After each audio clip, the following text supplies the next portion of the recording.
following is a presentation of KSL Sports. Hello, Cougar Nation. Handoff middle. First down. Touchdown! And listen to the Cougar Nation. Every Monday night, we break down the Cougars' last game and look ahead to next week. Cougar Nation, brought to you by Central Bank. Here's BYU insider Mitch Harper and Matt Baiamonte on Utah's legacy home of the Cougars, KSL News Radio. Good evening. Welcome on in, Cougar Nation, to your show, Cougar Nation. Mitch Harper, Matt Baiamonte with you. We're talking BYU basketball on this loaded day. It's Martin Luther King Day, national championships going on.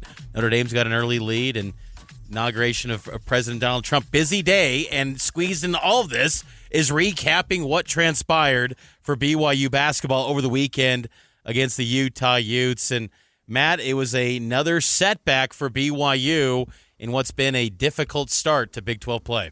Another close loss, and I think a lot of BYU fans prefer to focus on everything that's happening today, the inauguration, as you mentioned, the celebration of Martin Luther King Day.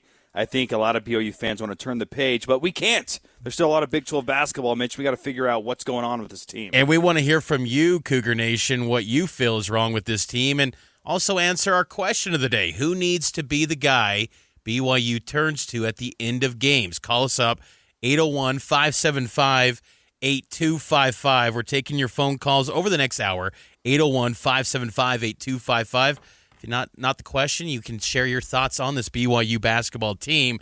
Let's dive into this, though, right now with our takeaways. Cougar Nation takeaways. Mitch and Matt analyze BYU's last week of play and what it means for the next week. Overtime loss for BYU at the Huntsman Center, 73-72. It was a nail-biter, and look, Big 12's got to be thrilled, first off, with how these BYU-Utah rivalry games are playing out. 1-point games in both football and men's basketball thus far. They've been epic finishes. BYU fans, I think, enjoyed a little bit more of that Will Ferrin action in football more than what took place in the Huntsman Center over on Saturday night. But what's your big takeaway coming out of that loss to the Utes, Matt? This team has no identity, Mitch, and that makes it hard to know where to go, who to give the ball to at the end of the game. We saw in overtime, every single play in the final minute went to someone else. They tried Richie, they tried Dawson, they tried Foose. Eventually, it was Jaeger at the buzzer trying to make a play. They don't know what to do, and I think that stems from this team doesn't know who they are. Last year, they had a clear identity, and I think that's the number one reason, Mitch, they were able to exceed expectations. Did they have flaws last year? Of course. Of course they did. But game in and game out, they knew what they were trying to do. They were trying to get up and down, fast tempo, shoot as many threes as possible. And on nights that they went in and you made double-digit threes, you were very hard to beat. On nights when they didn't, you lost in the tournament to Duquesne. But at least at the end of the day, you knew what you were doing. This team, throughout the game, there's multiple versions of this team. There's the low post team with Foose, which is heavy isolation. They work it around the perimeter, dump it down low. Foose will either kick it out on a double or back in and put up a hook shot in the post. When he's out of the game, they're running a lot of high pick and roll with Keita and Jaeger. I feel like, man, this team really needs to know, what do we hang our hat on? And we've heard Kevin Young say things like, we got to be gritty. I want us to compete every possession. Those are great things, and you need to do those things. But that's not an identity. When you think of an identity, Mitch, across the great teams that basketball's ever seen, and I'll use the NBA as an example. Shaq and Kobe, they had an identity. Golden State Warriors, they had an identity. Cleveland with LeBron, you knew what they were going to do. You knew in any given moment, you knew who the ball was going to and what they were going to run. That's not the case with this team. It was clear as day in overtime that they didn't know who to go to. They didn't know what to do. And because they don't have an identity, they're losing close games. BYU falls to 11-6 overall in the season, 2-4 in Big 12 play. And I think you're right. There is a lack of identity with this team right now. And I think what was surprising in that game against Utah for me was the poor defense, particularly in the post in the second half. Utah's Ezra Ausar had 26 points, 11 of 15 from the field. It was basically just a highlight reel of layups just underneath the bucket and just goes up wide open, layup after layup. It was poor defense in the post, and Kevin Young was disappointed in that defense in the middle of the second half and played a big role in BYU losing that game. Hard-fought game. They made plays down the stretch. We came up short. I thought our defense in the second part or the middle part of the second half let us down a little bit.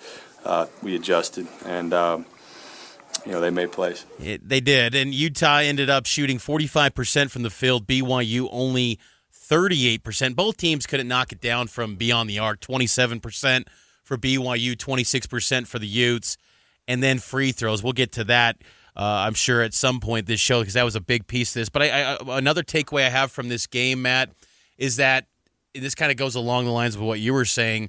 This team doesn't appear to be getting better. 6 consecutive games with pretty much the full personnel. Since Yegor came back, Richie came back, the start of Big 12 play, this team's not getting better. In Utah and TCU, the last 2 games where they've lost, had setbacks on the road, those are teams that I think BYU's got more talent than. It's going to get it done on the road, and they cannot figure things out late in games, and that just leaves me concerned about BYU going forward because they're not getting better. They're losing the games that you would think that they're going to be the favorite in.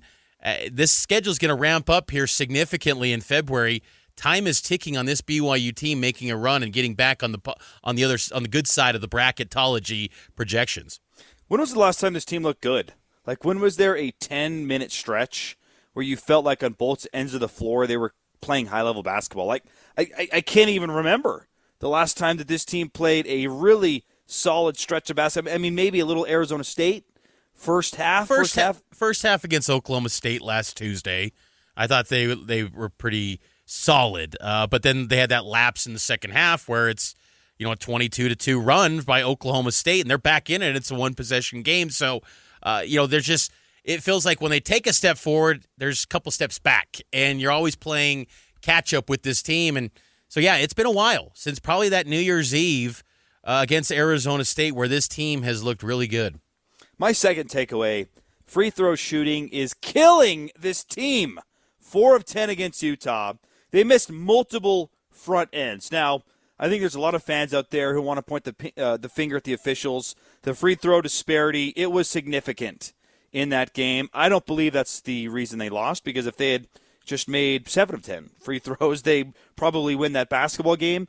The way that game was officiated, it certainly played a role in the game. I'm not going to say it didn't, but BYU had multiple opportunities to win that game despite the questionable officiating.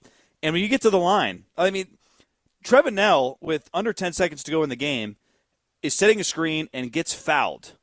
If you just make those free throws, you likely win that basketball game, despite all the craziness, all the lack of defense at points, the poor shooting. If you just go and do the simple things, the little things, to quote Steve Young, one of my favorite Steve Young clips from the NFL Films vault is he's talking to Terrell Owens, and he's like, it's the little things. Like, get back to the huddle on time. Don't complain to the refs. Just do the little things. That's how we sustain drives. The little things. Make a crisp pass. Make a free throw. Do the little things. And the free throws are those. They're 30 of 50 in their 3 conference losses. Outside of Houston, they got blown out. I'm not counting that one. But if you look at the winnable ones, TCU, 14-19. Texas Tech, 12 of 21. Utah, 4 of 10. That's 60% in these losses that they just shoot 80%. We're having a very different conversation, Mitch. So free throw shooting, what should be easy is hard for this team, and that is a problem. BYU finished 4 of 10, and Trevin Nell, that was his only attempt of the night, and he missed it. And, that's going to be something that lives with Trevin, unfortunately, probably for a while. I mean, he will have a chance to get revenge against Utah, and this whole BYU team will in March. But, man, that's just one of those shots that many Cougar fans will probably remember.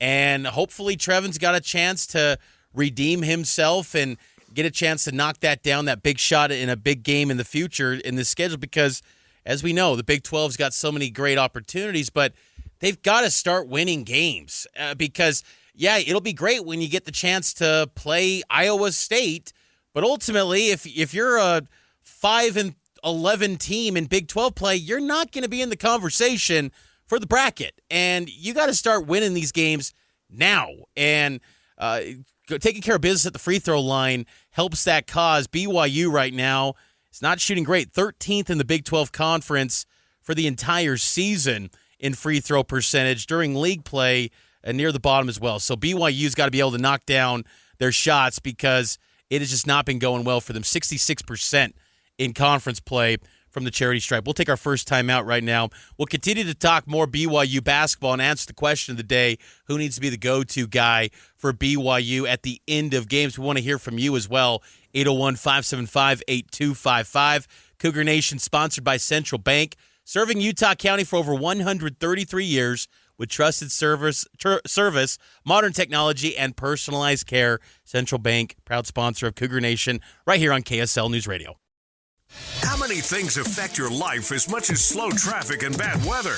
Listen tomorrow morning for traffic and weather together every 10 minutes on the nines on KSL News Radio. Cougar Nation, welcome back in here to your show, Cougar Nation. Sponsored by Central Bank here on KSL News Radio. Mitch Harper, Matt Baiamonte with you. If you miss any part of the show, subscribe to the podcast feed. Just search Cougar Nation wherever you get your podcast or go on the KSL Sports app. Check out Cougar Sports Saturday as well. We hold it down on the weekends, noon to 3 here on KSL. And, Matt, we've been asking the question for BYU basketball on the heels of this overtime loss to Utah, 73-72 at the Huntsman Center. Who needs to be the guy BYU turns to at the end of games? And this becomes a storyline because BYU on Saturday turned to Dawson Baker for one of the key shots down the stretch, which was probably the play you would point to and say that was the design play call. Yegor's last heave was, as Kevin Young pointed out, a broken play. Who do you think should be the go-to guy for BYU at the end of games? It should be Dallin Hall. And we didn't see that again. And I'm just puzzled at why that keeps happening because as we discussed at length on Cougar Sports Saturday, getting you ready for this rivalry game, Dallin Hall has been there, done that, and I like his decision-making. I thought his decision-making in this game was solid as well. And look, he only scored 2 points, and he's 0 of 5 from the field, and that's not very good. But then you look at what, when you think about a point guard, in a perfect world, you're getting all of it, right? But at the very minimum, can you run the offense, get other people looks? Against Utah, 4 assists, no turnovers. I liked it. You look at Yegor, 2-1. So it's not even close right now who is the better point guard in terms of decision-making. And I also think, too, this might be an unpopular opinion, but Dallin Hall can get to the rim better than Yegor right now. How many times did he drive in and then dump it off to Foose or Katie, the beautiful alley-oop to Keita? That was a highlight play that's just going to get forgotten because of the result of this game. I would love it to be Dallin Hall. I loved that that Dawson Baker play, by the way. I think that was well executed. It didn't go. I thought there could have been a foul there. It looked very similar to what Hunter Erickson drew the previous time down where he got 2 free throws and gave Utah the lead. That those are the breaks sometimes in this crazy Big 12 physical game where the calls don't make a lot of sense some of the times. But I thought it was a quality look. I don't know if I would go to Dawson every single time. That's why I want it to be Dallin. But I did like that play from Baker, and it didn't work out. What about you, Mitch? I would say probably Richie Saunders, just because he feels like the one guy that you can count on every single night as of late for this BYU team. And it was interesting, Richie Saunders had 10 points in that first half against Utah on only 6 shots. And even Craig Smith, Utah head coach, pointed out how good Richie Saunders was in that game on Saturday, and they pretty much zeroed in on him. And it just kind of highlighted how there is a bit of an adjustment for Richie now that he is atop the opponent's scouting report. That was a bit of a storyline going into the matchup, and you saw, that impact show itself in the second half in overtime. He finished with 16 points, 6 of 16 from the field, 2 of 6 from 3.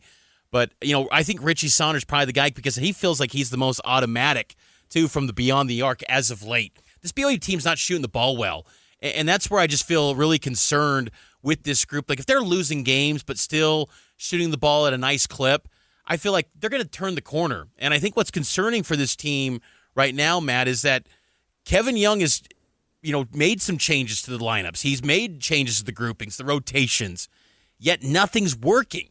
And then you go, how many more, levers can he pull to make changes and get this right? It doesn't feel like there's a clear answer anymore, and that's why I would probably say Richie Saunders won, and then right behind him as far as go-to guys, probably Dallin Hall. And, but I'd go Richie because he feels like he's almost automatic, the way he's shooting the ball behind the three-point arc. Utah's just maybe given a little bit of a blueprint going forward how to defend him. They put so much effort into defending him in that second half, and you hope for BYU that, that doesn't become the norm where it impacts the efficiency of Saunders on the offensive end because they need him going forward. So I'd say Richie, but it's still kind of a mystery right now. My only concern with Richie in that role is I just don't know if that plays to his strengths. Is there a situation where you get him the ball on the wing and you bring him a high pick and roll and you feel good about that? Maybe not. I think, to me, Richie is perfectly cast in his role right now, which is run the offense through Hall or Yegor, and then if it finds its way to Richie, which it often does, he pulls the trigger and buries a three, or then an action is run, it ends up with Richie, then he puts the ball on the floor and gets to the rim. I conceptually am having a hard time seeing, take that Baker play, for example. He did miss it, but if you ran that for Richie, would you get as good of a look? I don't know. I don't know. Yeah, Dawson Baker's interesting, too, because throughout this whole entire season, Kevin Young has, always hinted at Dawson Baker being a guy that they could turn to late. I mean, he said that in non-conference play or even earlier this month when asked, and he pointed to Dawson. They have a lot of confidence in him, and you almost wonder if maybe that's another move they consider is maybe putting a backcourt of him and Dallin Hall as the starting five. And I think that's an interesting thought, too, is, because the top guy at the end of games is going to be critical for this team, but this group's got to get off to better starts, too. I thought the Utah game was okay, but still there's this slow start to games with that starting five for BYU, and it felt like the offensive efficiency turned up a bit when Dallin Hall, who's a ball-dominant guy, kind of took over. And, I think BYU, they put so much effort into kind of creating this scheme around Yegor Demon, and it's just right now they haven't made much progress, and it's not working, and time's ticking, and you got to start getting wins, and you maybe got to adjust on the fly. Yegor, 9 points, 4-12. I like that he was aggressive, 6 rebounds. Yes. He did his part on the glass. The problem is his offense is so bad in terms of shooting the ball right now that you just don't have any confidence that it's going to go in.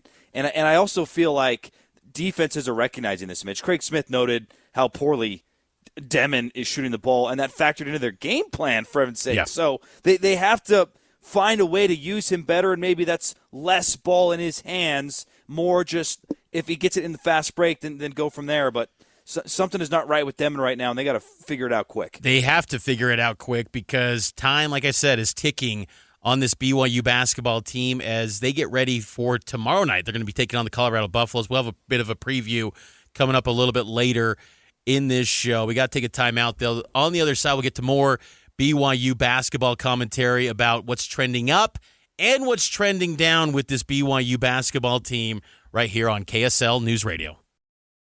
Be ready for BYU Game Day. Download the KSL News Radio app to stream BYU games, plus breaking news during the week. That's the app for KSL News Radio. Welcome back into Cougar Nation here on KSL News Radio, coming to you live from Salt Lake City Broadcast House. Mitch Harper, Matt Baiamonte with you. BYU basketball facing some tough times, Matt. They could use a little bit of a message like President Trump earlier today in his inauguration. I will win for you. We are going to win like never before. BYU needs to start winning like never before because they got to get back into the bracket because, man, it'd be real disappointing with this roster that's very talented to not make the NCAA tournament. They're not anywhere near a bracket right now. Now, the good news is, Mitch, there's a lot of opportunities.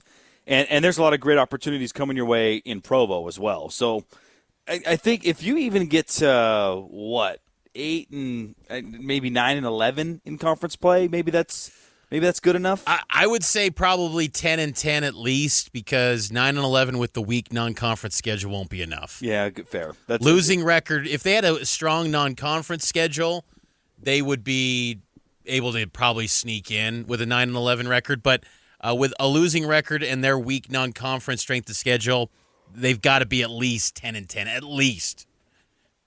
There's a lot of hard road games, too. So they're going to have to get some people on the road, and they got to defend the Marriott Center, and it all starts tomorrow, which we'll break down in the next one. But right now, Mitch, let's get to what's trending. Cougar Nation, trending. What's trending up and what's trending down this season? I'll start things off, Matt, as BYU is 11-6 on the season, 2-4 in Big 12 play. There are some positives. Let's start off with the good news with this BYU team, because I do believe that there are always positives. You know, whenever a loss happens, it's never as bad as it seems.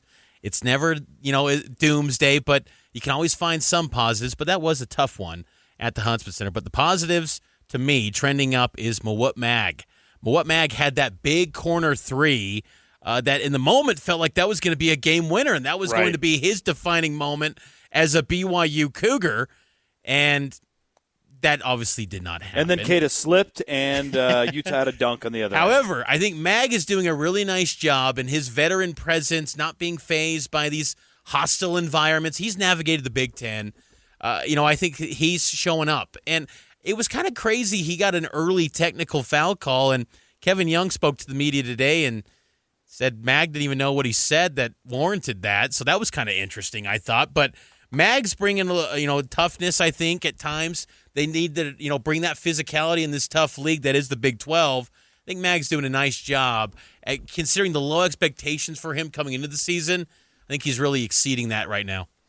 Trending up for me, I'm liking Foose. I like the role that they've carved out for him. 8 of 13, 16 points, though. How do you not get to the free throw line one time? He was banging away in the paint repeatedly. No free throws for Foose. But Foose is playing good basketball. I like when he comes in. They know what they're doing. The most identifiable this team is at any moment is when Foose and Hall are on the floor. There's going to be some pick and roll, and there's going to be some low post touches, and that seems to be their most consistent brand of offense. I think Foose is playing some good basketball, and maybe they need more of Foose. He plays 23 minutes. Maybe get him around the 30-minute mark. If his conditioning is there, I don't see anything to say that he couldn't play 30 minutes a game. So I like where Foose is trending right now. That's a good pull, Foose. And I will tell you, that emotion Foose had in the post-game press conference, that was as devastated as I've seen a BYU player in a long time after a game. And he didn't say much. He only got like one question, I believe, asked his direction. But you could tell that loss meant a lot to Foose, who's a senior.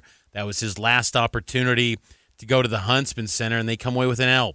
And that's my trending down, is the dominance over Utah in the men's basketball side of this rivalry. It could have been a tone setter for the Big 12, era of this rivalry. And I think it's a little bit of a bummer that BYU had to go back-to-back years in the Huntsman Center. I know it's, you're going to get a game in a couple weeks and months at the Marriott Center, but I thought that was unfortunate by the Big 12 to say you played at the Huntsman last year and then you go back again for the first one. Why don't they do that for football? Anyway, I digress. But I think that was a missed opportunity by this team beyond just simply metrics and getting a win and, just having that dominance in the rivalry. And Kevin Young shared his thoughts on the environment in his first rivalry game. This was Coach Kevin Young after the loss. If anything, I thought it made us play harder. It was a good game, hard-fought game. I think two well-coached teams. Craig's a good coach, does a good job. Good environment. I didn't hear anything, kind of over the line as far as, you hear all kinds of horror stories. My kids thought they were walking into a UFC fight. They were, scared to come up here. And so I thought it was classy on Utah's part, hard-fought game, and will make me hungry to play them again, for sure. Somebody get Dana White on the line to broker a BYU-Utah octagon. It was pretty okay. I mean, there were some chants from the Muss that were a curse word plus BYU. You can picture what that chant entailed. It wasn't a soft curse word. We'll leave it at that. It was not. But by all accounts, it seemed like the interactions, because we were right there in the middle of the crowd at Media Row. And it's not as nasty at the Huntsman Center as it is at Rice-Eccles. Yes, the basketball side of the rivalry is a little more calm compared to football. Excuse me, football just. I think football's nasty. Football in general just has such high emotion with everything that just it brings out a different element. Basketball, I thought it was pretty tame by all accounts. There was a lot of BYU fans in the upper deck in the general admission area. A lot of Utah fans, sellout crowd. Still some empty seats, but I thought it was a pretty good atmosphere. I thought. Trending down for me, you touched on it a moment ago with the MAG technical, and I want to be clear, I'm not blaming this loss on the officials at all. But the Big 12 officiating crews leave a lot to be desired, Mitch. MAG gets a tech for celebrating in front of the Utah bench. We couldn't hear, so we don't know what he said. But Keita rejected a ball in front of the Utah bench and then walked right in front of him. Yes. He looked like he was taunting them, and he doesn't get a tech. There's no consistency across the board, and I could give you a dozen examples of this from that game. I don't need to waste your time.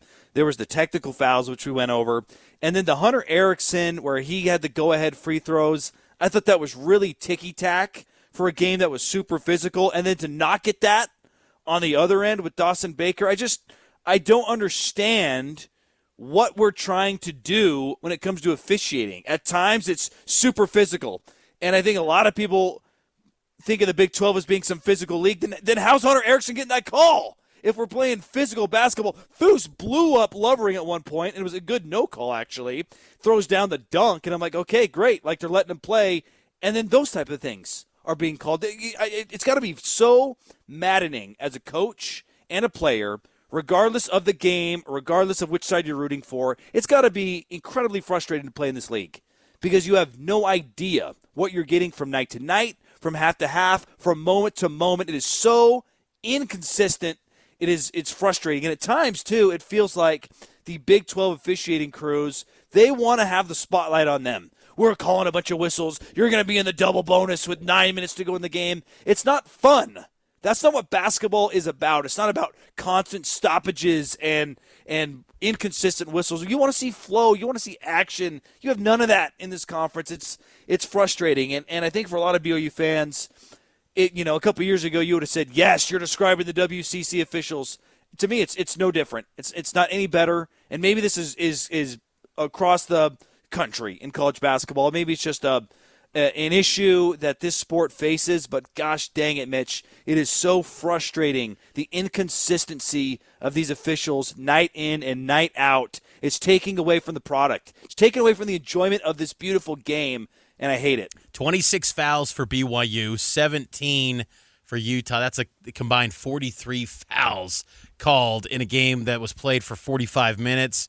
You're talking almost a foul a minute, and no one wants to see that many whistles taking place in a game that's always going to be a little more physical, a little bit chippy. I mean, what was that takedown, that Foose, that tangled up situation with Foose and Lovering.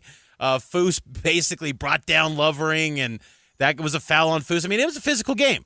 But you're right. I mean, every single night it's a little bit different style and different approach the way that these whistles are happening. And sometimes even within a game, first half to overtime, some of the things that weren't being called in the first half suddenly getting called. OT was a joke. 6-1 personal fouls in a game that was that physical. Like, give me a break. And the one foul that BYU gets in overtime is a dead ball on a screen where just come on. Like, this can't be reality. I'm sorry. We deserve better. If we want to be the best league in college basketball, it's got to be better than what we had up at the Huntsman Center and, quite frankly, what we've had all season long. And that's in wins and in losses, Mitch. It's not just, when you lose, it's the officials' fault. BYU lost this game because they couldn't make plays. They couldn't make free throws. They couldn't make shots. That That's why they lost the game. But along the way, can the officials get out of the way and call a game that makes sense and is consistent so that the players can adjust and play accordingly? Because I don't feel like that's happening right now. I agree. BYU falls again to Utah 73-72. Cougar Nation is sponsored by Central Bank, serving Utah County for over 133 years with trusted service, modern technology, and personalized care. Central Bank, proud sponsors here on Cougar Nation. We're taking a break, and we will preview BYU and Colorado tomorrow night in Boulder. Get you an early look at that game and maybe check in what's going on in the College Football National Championship game as well, right here on Cougar Nation. Cougar fans, use this radio station tomorrow morning for important news updates. Listen to Utah's most important radio station tomorrow morning from 5 to 9 on KSL News Radio.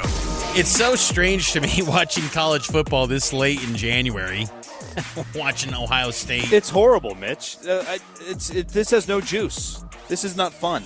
Ohio State, Notre Dame. It's a week too late. Ohio State up 14-7. It's 4:53 left in the second quarter. You know, the 12-team playoff, you knew there's going to be some scheduling quirks that were going to be different. I love the 12-team playoff. I think it's a great thing. But, yes, this feels a little bit weird because, you know, we're on this show here on Cougar Nation, Mitch Harper, Matt Baiamonte with you.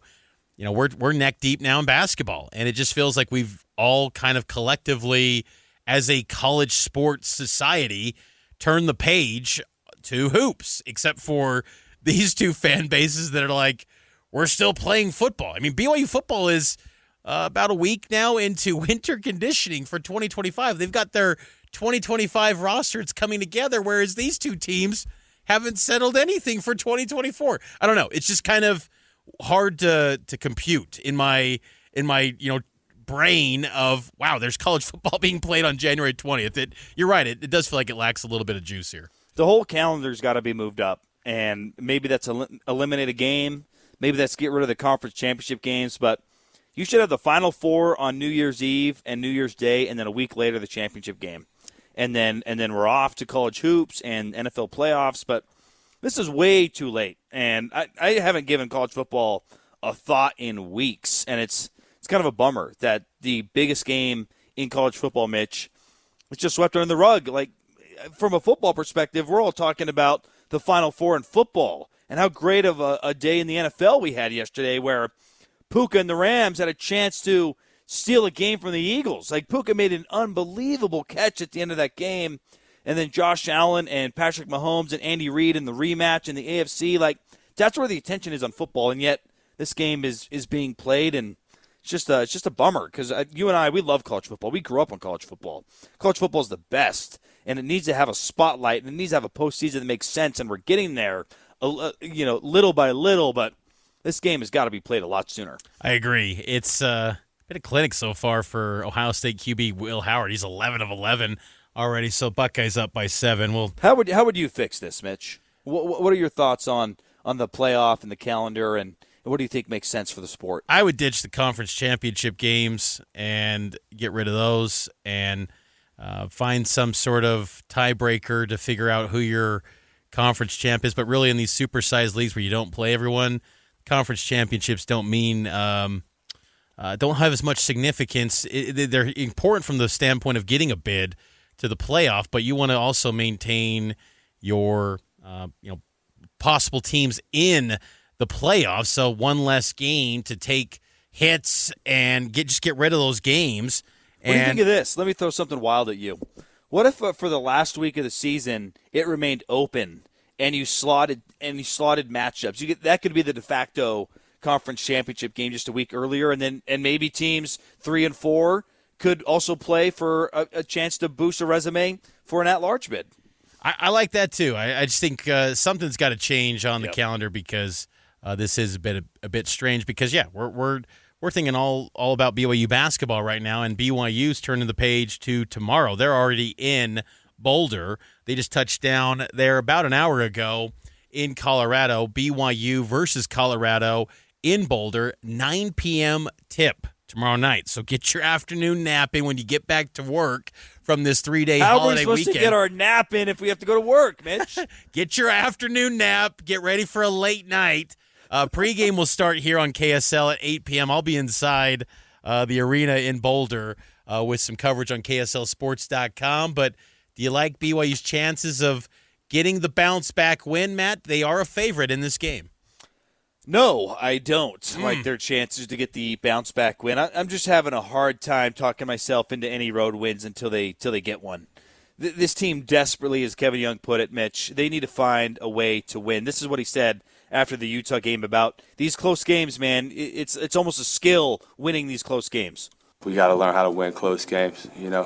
We're right there in all these games. We've got a chance to win. I just told our club in there, you win and lose games on the margins, in close games. And, we've come up short and too many times, and that's disappointing. I thought tonight we had a lot of resolve, with our back against the wall. We made a lot of necessary plays that we weren't making in other games. I thought our offensive execution was actually really good down the stretch.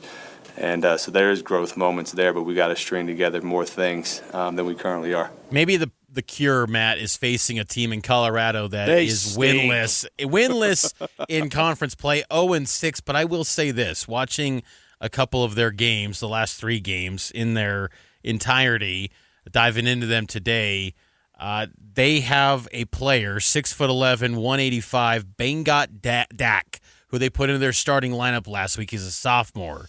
He has been a stud. Last week against Cincinnati, he had 8 block shots, 19 points, 8 rebounds. He was all over the place. So they've got talent, and this was always going to be viewed as a bridge year for Colorado this season after last year's team was really good. They got to the NCAA tournament. Tad Boyle's squad getting back into the Big 12. They've got the ability, and they've tested pretty much everyone on their home court. They had a close call against UCF, close call against West Virginia. They just can't get over the hump. They even were hanging tough with Iowa State to open league play. So I'm with you. I think this is going to be a very difficult game. I do believe BYU will win, though. I said the same thing against Utah, but I think BYU finds a way to get that first road win under head coach Kevin Young, and a much-needed win because I'll tell you, Matt, I don't want to get too reactionary, but I just feel like if you lose this game against a winless team, season really can nosedive. The season's over if you lose. This is as close to a must-win as you can possibly get in college basketball at this point of the season because this team is not very good. And BYU, their confidence is fragile. And getting a win here, I think, would go a long way because then you come home.